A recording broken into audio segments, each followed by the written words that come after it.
Alors, bonjour mes amis. Donc je prends la parole ce matin, non pas pour vous parler de l'épidémie.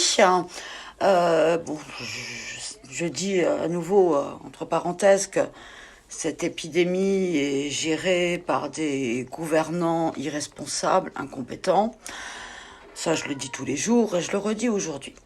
Mais c'est pas le but de mon poste. Aujourd'hui, j'ai envie de vous parler de ce qui se passe quand on ose dire certaines choses. Tout simplement, on reçoit des menaces de mort. Alors aujourd'hui, on m'a menacé de me couper la tête avec une hache. Très bien. Alors ça constitue quand même un délit, puisque c'est une incitation à la haine. Au-delà du fait d'être une menace de mort, c'est une incitation à la haine, c'est une incitation à la violence envers ma personne.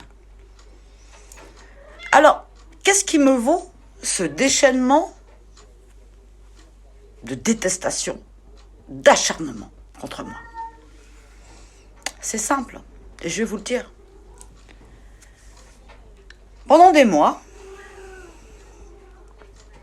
j'ai été officieusement dans les coulisses de la REM, la République en marche.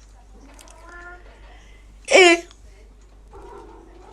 je me suis aperçue de ce qu'était la République en marche. On a essayé de me formater. On a essayé de me confiner, entre parenthèses, c'est un jeu de mots, de me confiner dans la pensée unique de la République en marche. Alors pour ceux qui me connaissent, ou ceux qui vont apprendre à me connaître, sachez que je ne suis pas formatable. C'est d'ailleurs la raison, mon côté atypique, c'est tout ça, c'est très ubuesque, c'est très caustique. Si la République en marche est venue à moi, c'est parce que j'étais quelqu'un d'atypique. Ah bah ça, pour être atypique, ouais, bingo, ils ont bien choisi. Et le problème, c'est que au fur et à mesure de ces mois dans les coulisses de la République en marche, j'ai vu, j'ai entendu ce qu'était la République en marche. Et la République en marche, aujourd'hui, je le dis publiquement, et je pense que c'est ça qui dérange, est une vaste fumisterie. La République en marche s'est construite sur un mensonge. Un mensonge d'une certaine envergure. Je connais la nature de ce mensonge. Pour l'instant, je me tais. Pour l'instant, je me tais.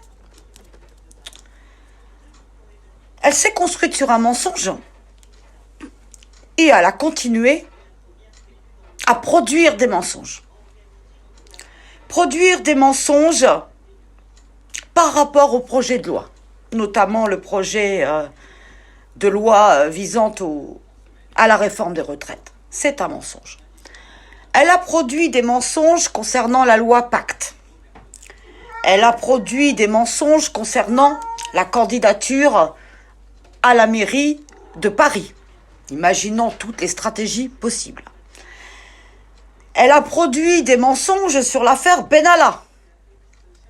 Elle a produit des mensonges sur certaines personnes, et voire même elle les a encouragés, sur certaines personnes qui ont toute visibilité sur les groupes de soutien. La République en marche, je peux vous l'affirmer, j'ai les captures d'écran, j'ai les enregistrements de conversations téléphoniques, j'ai tout ça. Alors, pour ceux qui me regardent et qui doutent de ce que je dis, sachez que ça a été visé par un avocat. Donc j'ai la chance de travailler au ministère de la Justice, enfin si on peut estimer que c'est une chance, et d'avoir certains contacts. Donc tout a été visé par un avocat. Les enregistrements, les captures d'écran, et là, les menaces de mort. Alors, partir de là, je fais quoi? Coup de pression. Bah, continuez vos coups de pression. Continuez vos coups de pression. Et moi, je ne me tairai pas. Et oui, la République en marche est un ramassis de mensonges, est un ramassis d'opportunistes et d'arrivistes qui, sous couvert d'humanisme, vous pompent de l'économie et du capitalisme. C'est ça la République en marche. Alors, moi j'ai décidé de ne plus cautionner tout ça. J'ai décidé de dire, petit à petit, ce que j'ai expérimenté. Parce que depuis plus de 2 ans, j'en ai expérimenté des choses. Si vous voulez tout savoir, j'ai eu 13 comptes désactivés. Des menaces qui sont antérieures à maintenant, qui datent depuis 2 ans, parce que j'avais découvert ce qu'il ne fallait pas découvrir. Si je vous disais par exemple que parmi les... Comment dirais-je? Si je vous disais par exemple que parmi la team sécurité de la République en marche, il y avait une personne, qui est peut-être d'ailleurs encore parce que... Il y avait une personne dont on n'avait absolument pas vérifié le casier judiciaire. Bon, je suis allée un petit peu plus loin dans mes recherches parce que cette personne me posait des problèmes sur pas mal de points de vue. Et j'ai découvert, et vous pouvez découvrir de la même manière, hein, je ne me suis pas servi de mes fonctions professionnelles pour accéder à ces informations. Hein. J'ai juste tapé un nom et un prénom sur Internet et j'ai trouvé qui était cette personne.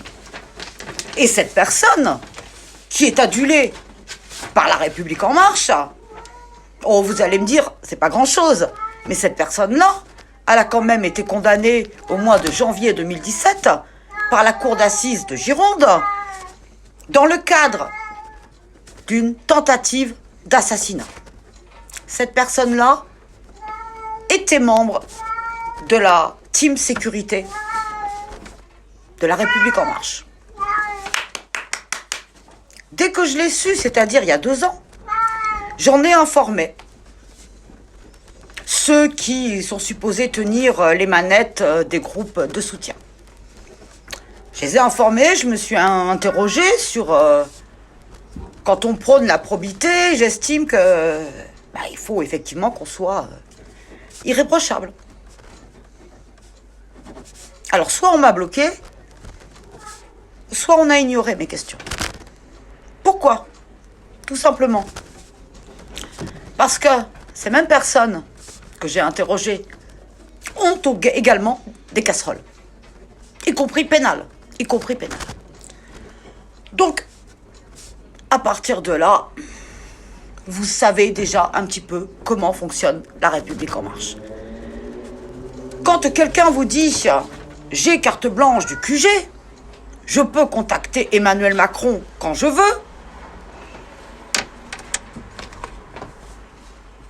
et que ce mec a été condamné pour tentative d'assassinat dans des conditions horribles, il y a un nom, un prénom, vous aurez tout le descriptif. Si vous voulez le nom et le prénom, je vous le donnerai après. Ce type-là est à la République en marche.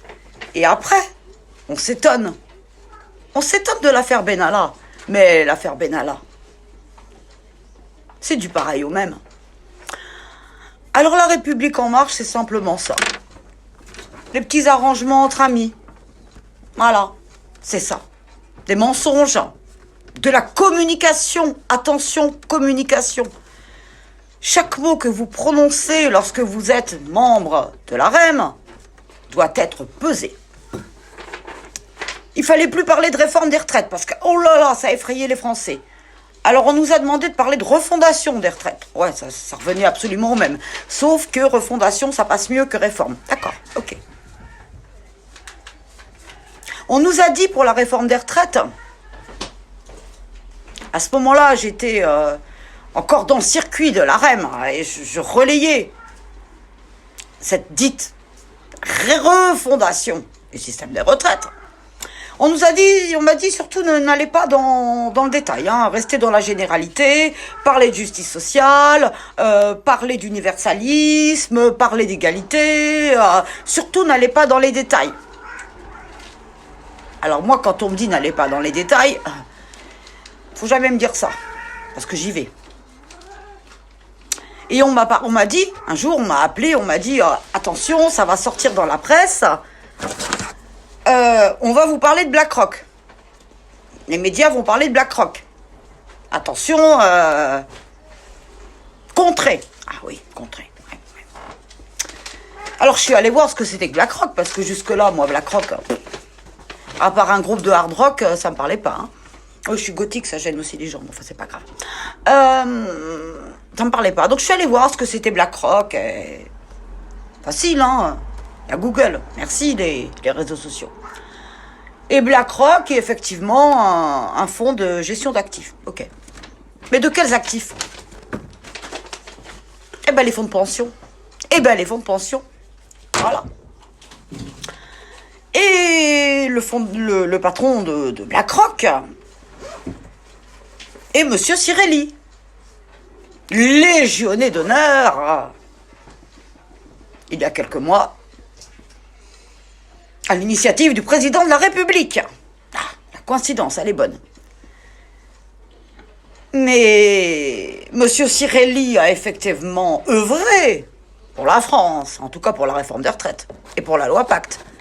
Parce que la réforme des retraites et la loi Pacte, elles ont été dictées par BlackRock. BlackRock, fonds d'investissement, de gestion d'actifs, et notamment des fonds de pension. C'est ça la réalité. La réalité, c'est que cette réforme, cette refondation des retraites est le premier pas vers un système de capitalisation des retraites. Alors, ce que dénonçait la CGT, ce que dénonçaient moult syndicats, c'est simplement la réalité. Et aujourd'hui, je vous le dis, on vous a vendu du vent.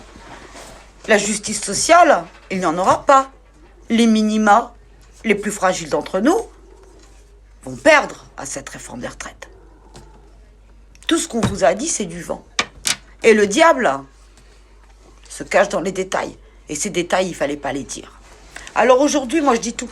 Je dis tout. J'ai plus rien à perdre, j'ai plus rien à gagner. Et la REM, c'est que ça.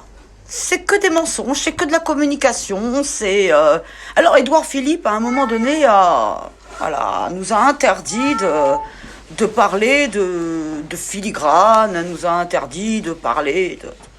Il y avait des mots à employer, surtout des mots à employer. Ouais. Tout est communication.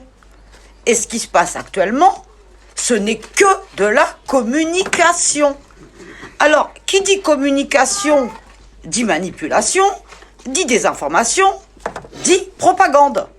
La République en marche, et je l'affirme aujourd'hui, peu importe les conséquences, est un mouvement propagandiste. Je sais, je vais encore me faire insulter, je vais encore me faire menacer. Mais la réalité, elle est là.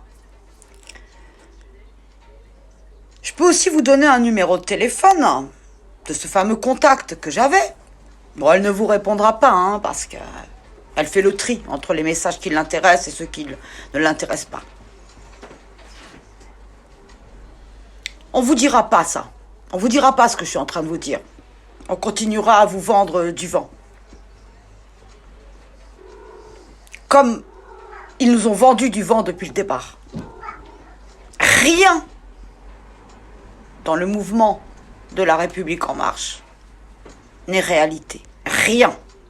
Rien. Alors, et aujourd'hui, cette crise dramatique que traverse notre pays révèle les dysfonctionnements. Et pire que des dysfonctionnements, les erreurs, les mensonges, la manipulation de masse dont est responsable la REM.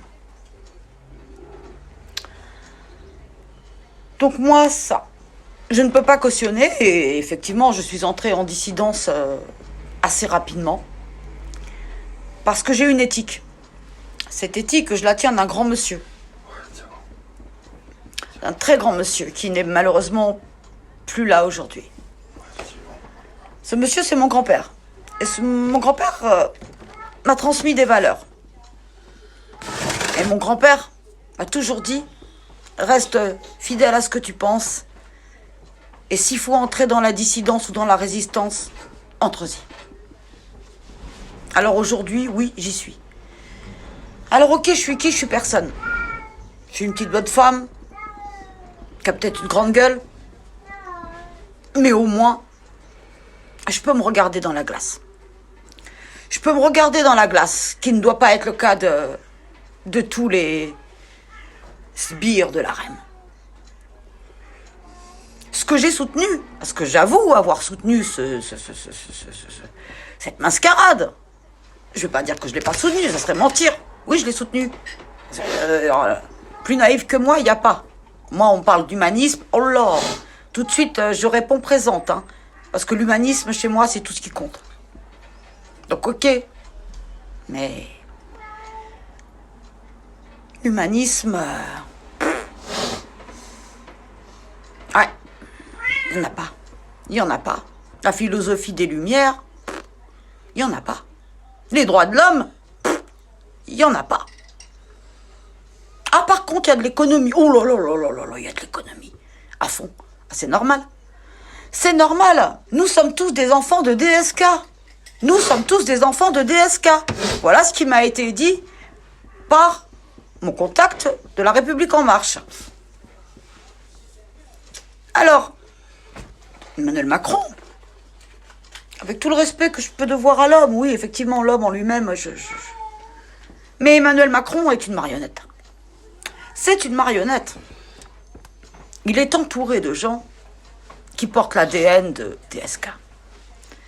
Et ne vous étonnez pas si aujourd'hui, en pleine crise dramatique sanitaire, on vous parle d'économie. Ne vous étonnez pas. Parce que la priorité de ce gouvernement, depuis le départ, ça a été l'économie. L'économie. Et là, quand je vois encore qu'on est en train, par ordonnance, de piétiner sur le droit du travail, je me pose la question de savoir si on est toujours en démocratie. Franchement, je me pose la question. Le président intervient par acte d'ordonnance, sans contrôle du Parlement. Donc en fait, il fait ce qu'il veut. Il fait ce qu'il veut. Alors oui, il y aura des comptes à rendre sur tout ça. Il y aura des comptes à rendre sur cette crise sanitaire, sur les victimes. Sur toutes ces personnes qui décèdent chaque jour. Et au-delà, il y aura des comptes à rendre sur la nature même du mouvement de La République En Marche. Alors qu'est-ce qui pourrait me faire arrêter de fermer ma bouche? Les menaces? Non. De l'argent? Savez-vous, c'est assez marrant. Savez-vous qui a informé la REM de la vidéo qui allait circuler sur Benjamin Griveaux? Mediapart. C'est Mediapart qui a informé la REM quelques jours avant que cette vidéo de Pavlenski allait sortir. Alors là, c'était la panique, hein. C'était la panique dans les rangs de la REM, hein, je peux vous le dire. La panique. Ouais. Comment faire pour éviter que cette vidéo ne soit pas publiée? Mais qu'est-ce qu'ils ont fait? Les messieurs et mesdames probité, qu'est-ce qu'ils ont fait? Ils ont soudoyé Pavlenski.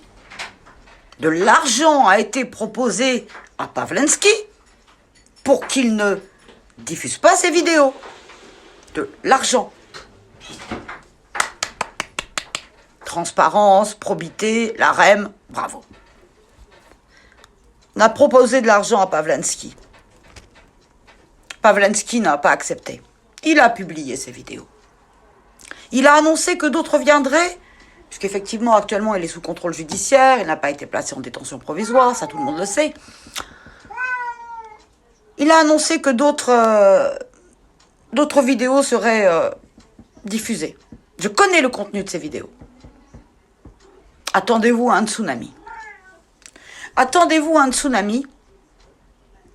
Et peut-être qu'à ce moment-là, tous ceux qui aujourd'hui me rentrent dedans, m'insultent, me menacent, s'en prennent à mon entourage, en publiant des choses fausses, comprendront pourquoi j'ai ouvert ma gueule. Parce que ces vidéos à venir, elles vous démontreront ce qu'est la REM.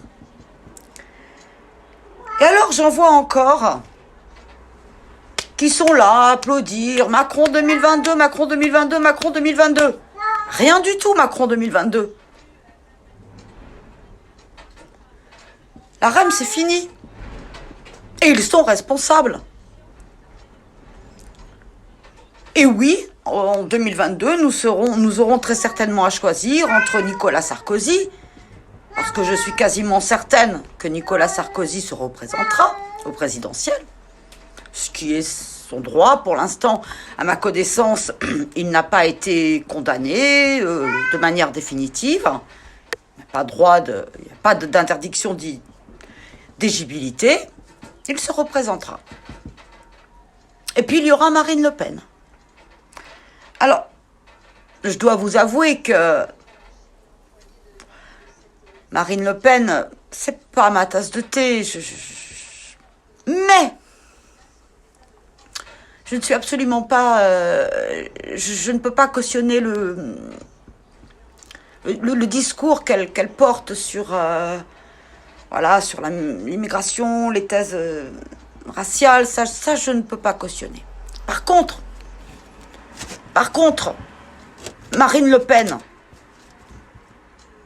a été la première femme politique, le 29 janvier, à ouvrir sa bouche sur cette crise que nous vivons aujourd'hui. Elle a été la première. Alors après, on va se demander pourquoi Marine Le Pen va arriver peut-être en tête au second tour. C'est QFD. Marine Le Pen a eu une vision, et cette vision, elle s'avère réelle, des événements. La REM ne l'a pas eu, on n'a pas voulu la voir. Alors il ne faudra pas s'étonner qu'effectivement, en 2022, Marine Le Pen soit présidente de la République. Il ne faudra pas s'étonner. Si la REM, la République en marche, depuis le départ, avait eu une vision correcte, une vision de vérité face à la situation qui allait arriver dans notre pays, si la République en marche avait, excusez-moi, je vais être super vulgaire, avait porté ses couilles, bordel. Mais on n'en serait pas là aujourd'hui. On n'en serait pas là. On n'en serait pas là avec ces milliers de morts. On n'en serait pas là. Il savait. Agnès Buzyn l'a reconnu. Agnès Buzyn a prévenu. Qui l'a écouté? On gérera ça en temps et en heure. C'est-à-dire quand l'épidémie sera là. C'est ça une gestion de crise. C'est ça anticiper. Gouverner, c'est prévoir. Je me souviens plus qui a dit ça, mais c'est pas grave. Gouverner, c'est prévoir. Qu'est-ce que le gouvernement a prévu? Est-ce qu'il a prévu des masques? Est-ce qu'il a prévu du gel? Est-ce qu'il a prévu des structures en mesure d'accueillir des malades? Est-ce que le gouvernement a fait ça? Est-ce qu'il a donné des moyens supplémentaires aux soignants? Est-ce qu'il a, que ce soit des moyens humains, que ce soit des moyens matériels, que ce soit des moyens financiers, est-ce qu'il a fait ça, le gouvernement?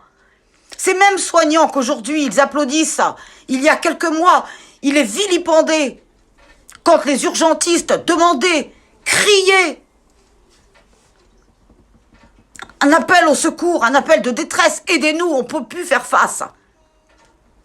Aujourd'hui, on les applaudit, on les encense tous les soirs.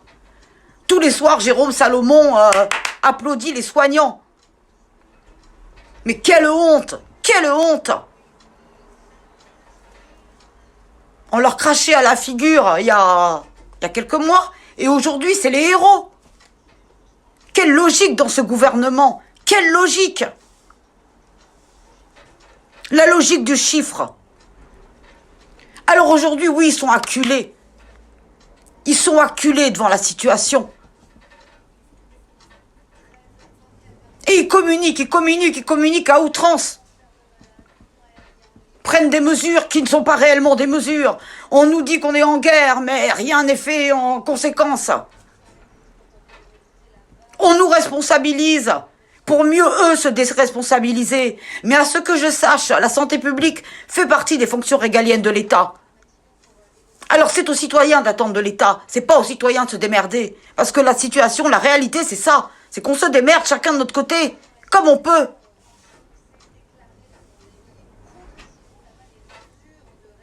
On vous l'a pas dit, c'est pas apparu aux médias. Je vis à Meaux, à 20 minutes de chez moi, dans un autre hôpital de Jossigny, mais en avalé.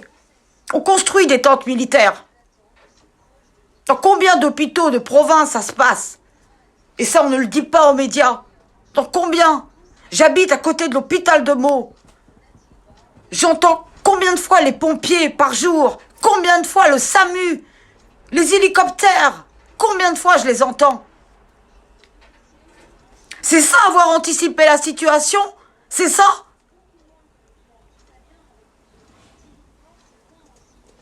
Alors moi, je suis dans une colère noire. Noire.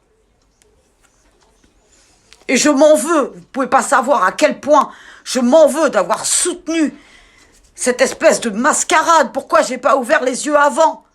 Pourquoi j'ai pas ouvert les yeux avant?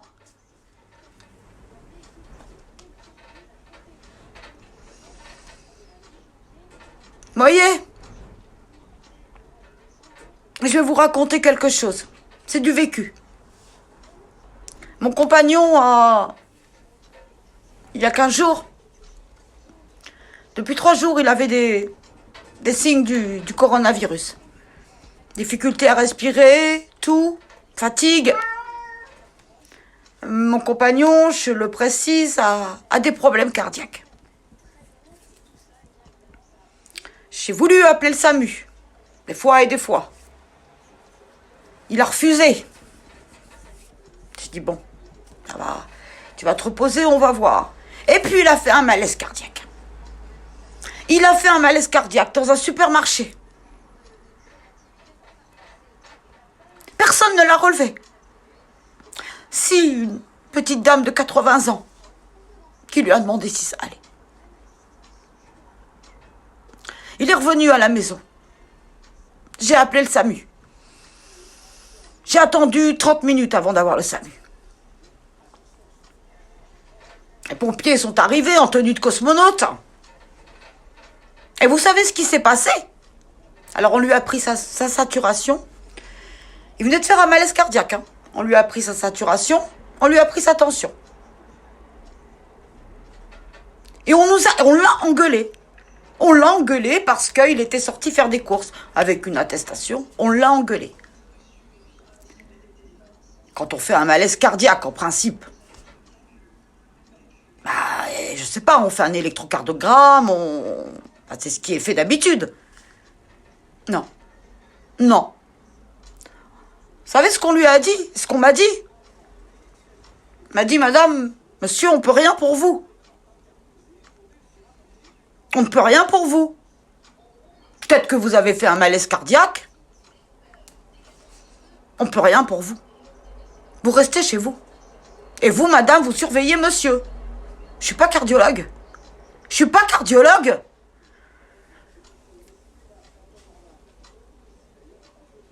Alors voilà. La réalité, elle est là. Ils nous ont dit, on peut pas vous prendre parce que les urgences, elles sont engorgées et que... Restez chez vous. Restez chez vous et en plus, vous risquez de nous contaminer.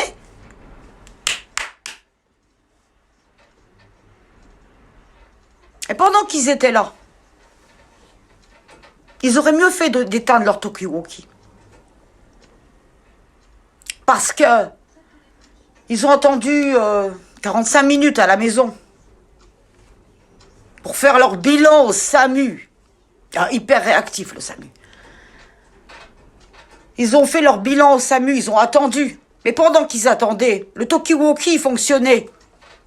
Et ce que j'ai entendu, ce qu'on a entendu tous les deux, moi j'étais en larmes face à ce que j'entendais. Tel endroit, un homme retrouvé à terre, dans son vomi. Tel endroit, personne, détresse respiratoire. Tombé dans le coma pendant son transport à l'hôpital. Tel endroit, à côté du McDonald's, une personne tombe. C'était ça. C'était ça. La réalité, c'est ça. Et là, ce matin, j'entendais que les hôpitaux, ça y est, étaient prêts, que... C'est pas vrai. C'est pas vrai. Nos hôpitaux sont toujours dans la même détresse. Nos soignants sont toujours dans la même détresse.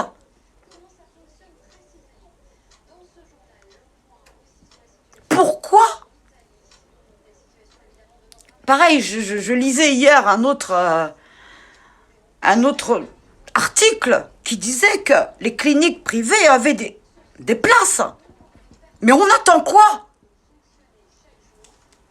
On attend quoi? Oui, mais les cliniques privées, ça fait pas partie du gouvernement. Si ça, c'est un argument, mais moi, il ne me convainc pas.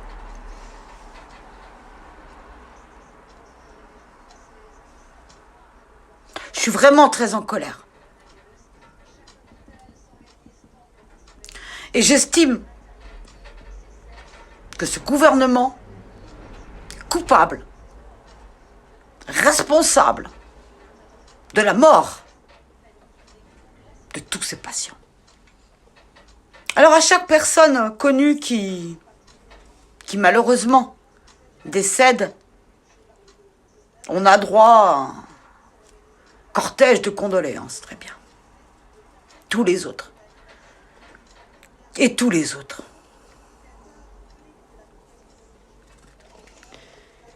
Je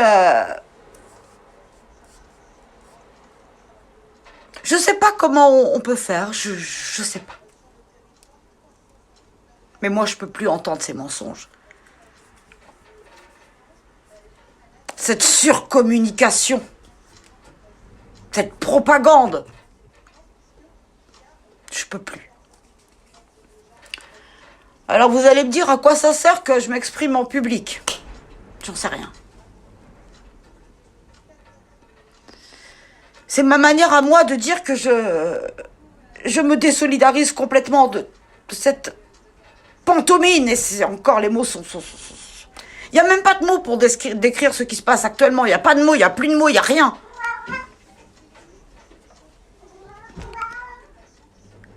Je parle parce que moi, j'ai rien à perdre, je peux m'exposer. Je vous ai dit, j'ai reçu des menaces de mort, peu importe. Mais si mes paroles peuvent faire écho peut-être à vos situations respectives et que vous n'osez pas, pour des raisons diverses tout à fait compréhensibles, d'exprimer votre colère, bah, si je peux être votre porte-parole, ne serait-ce que le temps d'une vidéo, eh ben je le fais. Oui, je le ferai. Et j'ai encore beaucoup de choses à dire sur La République En Marche. Beaucoup de choses à dire. Alors, restez chez vous, démerdez-vous, crevez chez vous. Ça, c'est le plan gouvernemental pour lutter contre le coronavirus. Ouais.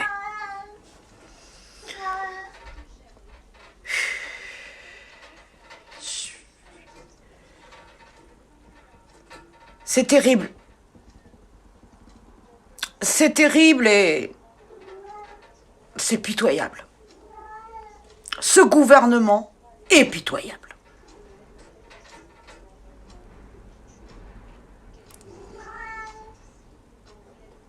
Alors on me menace de... La bonne blague. On me menace de me faire comparaître en justice pour diffamation. Allez-y. Allez-y, j'ai toutes les preuves. Tout ce que je vous dis, c'est la vérité. Je le dis à ma manière.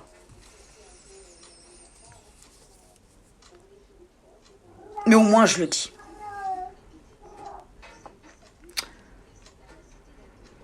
Voilà, donc il paraît que les 15 premiers jours vont être... excusez-moi, hein, excusez-moi, voilà, je fais marcher aussi l'économie. Cette putain d'économie. Je la fais marcher. Les 15 premiers jours vont être, nous dit-on, dramatiques. Mais le drame, il est depuis le début.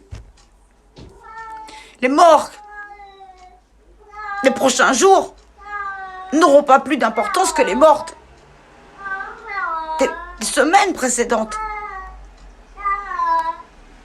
Chaque mort a la même importance.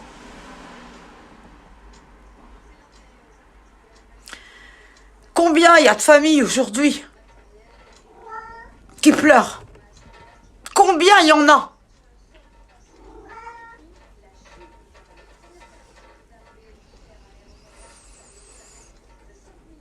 J'ose même pas, enfin, sachant que les chiffres qu'on vous donne sont faux, hein, j'ose même pas imaginer combien de familles sont en deuil aujourd'hui.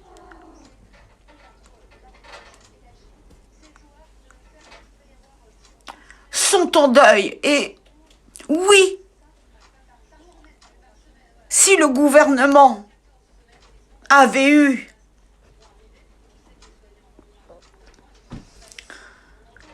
ne serait-ce qu'un début de vision de ce qui allait se passer, mais ils l'avaient, mais ils n'ont pas agi en conséquence. Alors oui, le gouvernement, le président sont responsables de ces décès. Ils auront des comptes à rendre aux familles. Et des comptes à rendre au peuple français. Alors, le confinement se terminera un jour. Quand, je ne sais pas. Je ne peux pas vous le dire. J'en sais rien.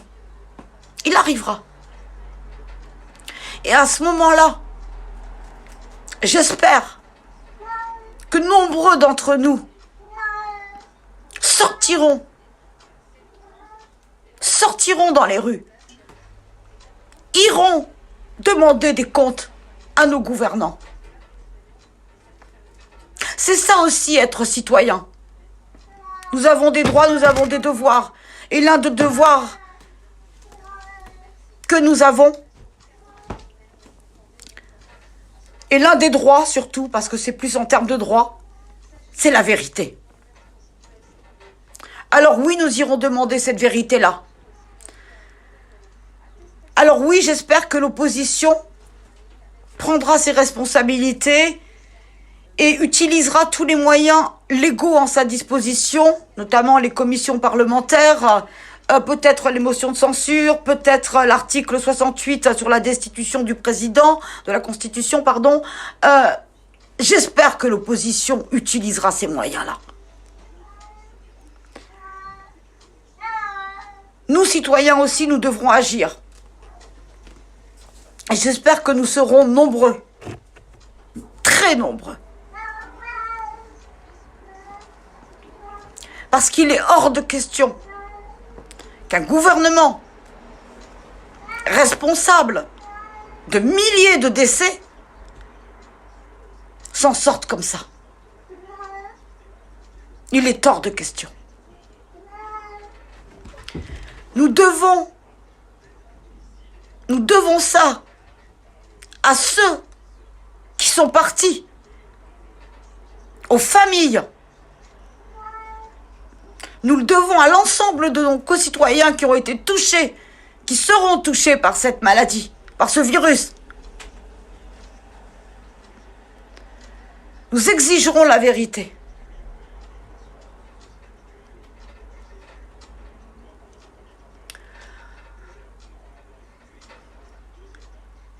face à un déni de démocratie, la démocratie doit reprendre sa place. Pour le peuple, par le peuple. Nous sommes le peuple. Vous êtes le peuple, je suis le peuple, nous sommes le peuple. Nous les avons investis, nous pouvons les désinvestir.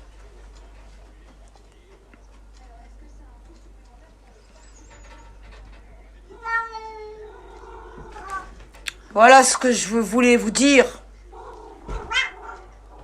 C'est que c'est à nous, bientôt, de nous réunir, de nous unir. Ils sont en train de nous parler d'union nationale, ils vont en avoir de l'union nationale à la fin du confinement. Et je demande à tout le monde, indépendamment de sa couleur politique, indépendamment de sa culture, indépendamment de tout ça, je demande à tout le monde, à tous les citoyens français qui croient encore en la liberté, en l'égalité, en la fraternité, je vais rajouter en la solidarité et en l'humanité, que tous ces gens-là s'unissent et demandent des comptes. Je ferai partie, sauf